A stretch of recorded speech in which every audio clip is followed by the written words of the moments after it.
కావ్య తన రూమ్‌లోనికి వెళ్ళడానికి మెట్లెక్కి పైకి వెళ్తూ ఉంటుంది. ఇంతలో అక్కడికి రాజొచ్చి "కలవతి, కలవతి ఆగాగు" అని చెప్పేసైతే తనని ఆపేస్తూ ఉంటాడు. అది చూసి అక్కడ ఉన్న కావ్య అయితే "ఏమయిందండి? ఎందుకు ఆపుతున్నారు?" అని చెప్పేసైతే అడుగుతూ ఉంటుంది. ఆ మాటలు వినగానే అక్కడ ఉన్న రాజు మాత్రం "నువ్వు ఇలాగేనేనా వెళ్ళేది? నీకు కాస్త బుర్ర, బుద్ధి ఏమైనా ఉందా? నువ్వు అసలే ప్రెగ్నెంట్‌వి కదా! అలాంటప్పుడు ఇలా ఎలా నడుచుకొని వెళ్తావు మెట్ల మీద నుండి" అని చెప్పేసైతే అంటూ ఉంటాడు. ఆ మాటలు వినగానే అక్కడ ఉన్న కావ్య అయితే "మరి ఇంకా ఎలా వెళ్ళమంటారు? మీరు గాని నన్ను ఎత్తుకొని తీసుకొని వెళ్తారా ఏంటా?" అని చెప్పేసైతే అడుగుతూ ఉంటుంది. ఆ మాటలు వినగానే అక్కడ ఉన్న రాజు అయితే "అవును, నేను ఎత్తుకొనే మన రూమ్ వరకు తీసుకొని వెళ్తాను" అని చెప్పేసైతే అంటూ ఉంటాడు. ఆ మాటలకి అక్కడ ఉన్న కావ్య అయితే ఒక్కసారిగా షాక్ అయిపోతూ ఉంటుంది. ఇంతలో అక్కడ ఉన్న రాజు మాత్రం "నువ్వేమీ మాట్లాడకు" అని చెప్పేసైతే అంటూ తనని ఎత్తుకొని పైకి తీసుకొని వెళ్తూ ఉంటాడు.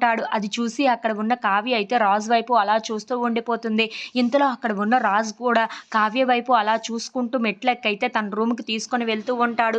ఇంతలో అక్కడ ఉన్న రాజు మాత్రం "కళావతి, ఇక నుండి నీ పనులు ఏవైనా సరే నేను చేయాల్సిందే. అలాగే నువ్వు ప్రశాంతంగా కూర్చొని తిని కూర్చోవడమే" అని చెప్పేసైతే అంటూ ఉంటాడు. ఆ మాటలు వినగానే అక్కడ ఉన్న కావ్య అయితే రాజు వైపు అలా చూస్తూ ఉండిపోతుంది.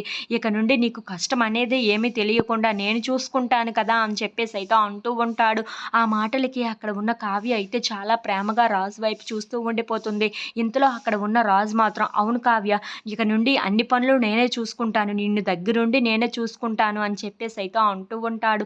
ఆ మాటలకి అక్కడ ఉన్న కావ్య అయితే చాలా సంతోషిస్తూ రాజు వైపు అలా చూస్తూ ఉండిపోతుంది. ఇంతలో అక్కడ ఉన్న రాజు కావ్యని తన రూమ్ వరకు ఎత్తుకొని తీసుకొని